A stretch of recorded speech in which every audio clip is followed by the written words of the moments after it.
नमस्कार। प्रादेशिक समाचार के साथ मैं राहुल शर्मा। पहले मुख्य समाचार। झारखंड हाईकोर्ट में बांग्लादेशी घुसपैठ मामले में हुई सुनवाई। केंद्र सरकार ने शपथ पत्र के माध्यम से दाखिल किया जवाब। प्रतिपक्ष के नेता अमर कुमार बावरी ने घुसपैठ के मामले पर राज्य सरकार को फिर घेरा। अधिकारियों से लीपापोती कराने का लगाया आरोप। राज्य में नगर निकाय चुनाव कराने का रास्ता साफ। झारखंड उच्च न्यायालय ने एकल पीठ के आदेश को रखा बरकरार। राज्य सरकार की अपील याचिका को किया खारिज। और प्रधानमंत्री नरेंद्र मोदी ने पैरालंपिक में भाग लेने वाले खिलाड़ियों से की मुलाकात। शानदार प्रदर्शन के लिए उनको दी बधाई। अब समाचार विस्तार से। झारखंड उच्च न्यायालय में आज अवैध बांग्लादेशी घुसपैठ और धर्मांतरण से जुड़े मामले में दायर जनहित याचिका पर कार्यवाहक मुख्य न्यायाधीश न्यायमूर्ति सुजीत नारायण प्रसाद की खंडपीठ में सुनवाई हुई।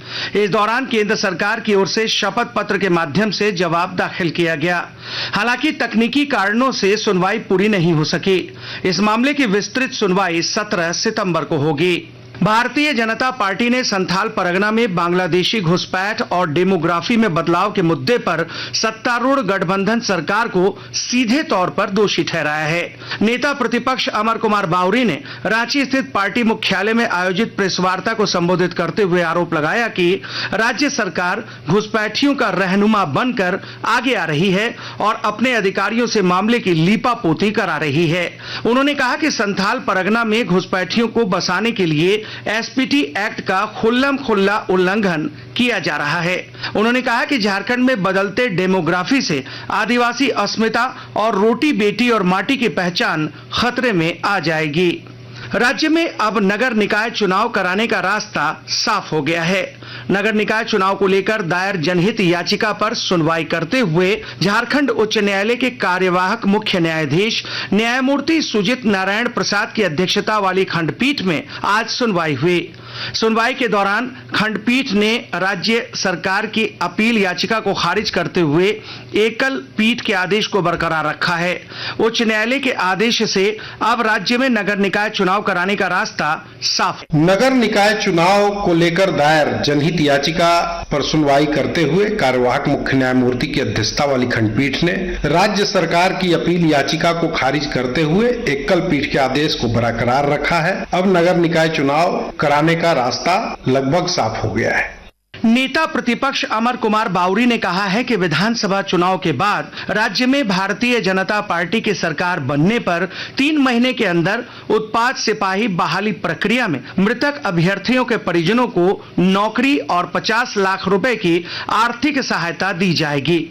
श्री बावरी ने आज रांची जिला के चान्हो प्रखंड के टांगर गांव में उत्पाद सिपाही बहाली प्रक्रिया में मृत अभ्यर्थी आरती केरकेट्टा के परिजनों से मुलाकात की और उन्हें पार्टी की ओर से 1 लाख रुपए की सहायता राशि प्रदान की।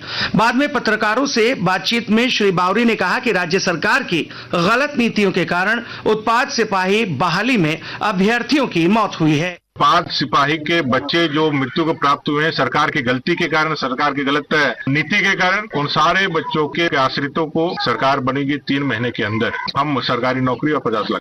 कृषि मंत्री दीपिका पांडेय सिंह ने कहा है कि सरकार किसानों और पशुपालकों के सशक्तिकरण और उनके आर्थिक उन्नयन को लेकर महत्वपूर्ण योजनाओं का संचालन कर रही है। श्रीमती सिंह ने दुमका में पत्रकारों से बातचीत में कहा कि सरकार इन योजनाओं से महिलाओं को भी जोड़ रही है और उन्हें प्रोत्साहित कर उनके आर्थिक स्वावलंबन की दिशा में काम कर रही है। उन्होंने कहा कि कृषकों को पशुपालन, मत्स्य पालन और सहकारिता से जोड़ने की योजना है।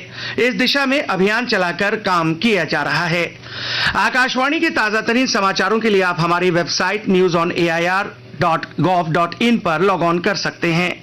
ताजा समाचार X handle @AIR news alerts और Facebook page All India Radio News पर भी उपलब्ध हैं। आप प्रादेशिक समाचार एकांश के X handle @AIR news _Ranchi और फेसबुक, इंस्टाग्राम पेज तथा YouTube channel AIR news Ranchi पर भी हमारे बुलेटिन सुन सकते हैं। प्रादेशिक समाचार आप आकाशवाणी रांची से सुन रहे हैं। झारखंड मुक्ति मोर्चा ने प्रधानमंत्री नरेंद्र मोदी से सरना धर्म कोड लागू करने की मांग की है।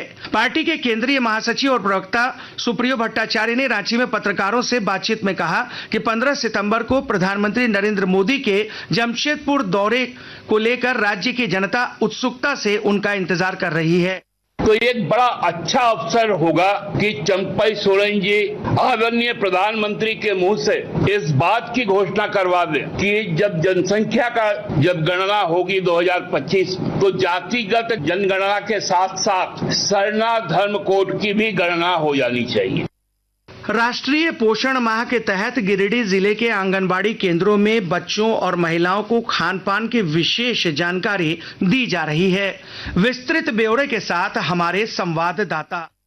गिरिडीह में राष्ट्रीय पोषण माह के मौके पर आंगनवाड़ी केंद्रों में बच्चों एवं महिलाओं के खान पान पर विशेष जानकारी दी जा रही है। गिरिडीह डीसी नमन प्रेस लकड़ा ने लोगों में जागरूकता पैदा करने के लिए 3 जागरूकता रथ को रवाना किया है। जिले में महिलाओं की गोद भराई की रस्में पूरी की जा रही है, साथ ही बच्चों को अन्नप्राशन कराया जा रहा है। गिरिडीह डीसी नमन प्रेस लकड़ा ने कहा है कि पौष्टिक आहार खाकर हम कई बीमारियों से बच सकते हैं। रमेश प्रभाकर, आकाशवाणी समाचार, गिरिडीह।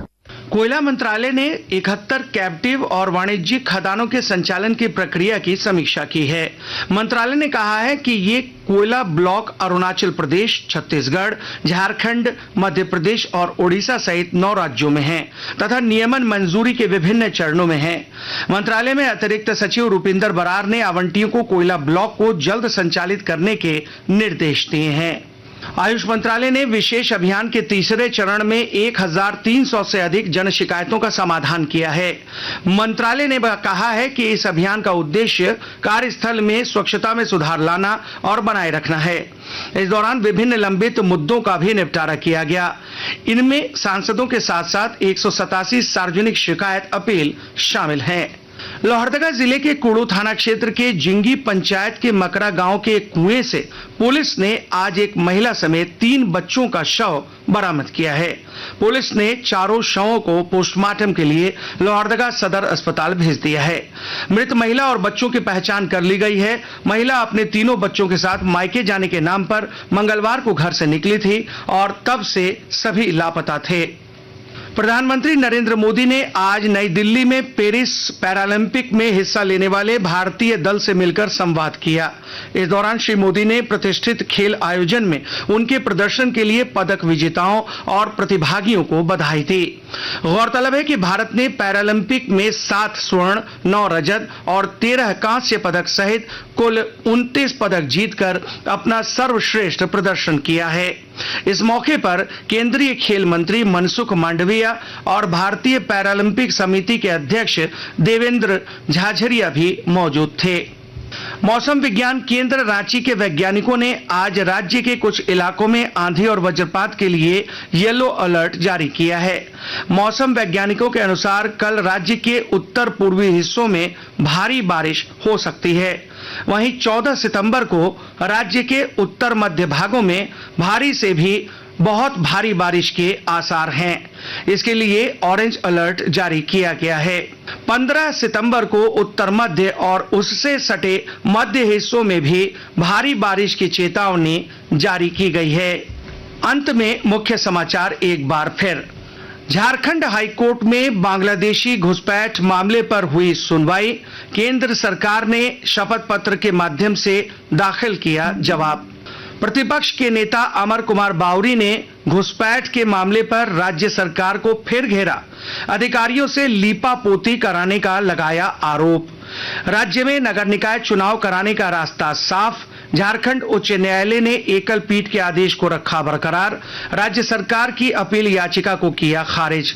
और प्रधानमंत्री नरेंद्र मोदी ने पैरालंपिक में भाग लेने वाले खिलाड़ियों से की मुलाकात। शानदार प्रदर्शन के लिए उनको दी बधाई।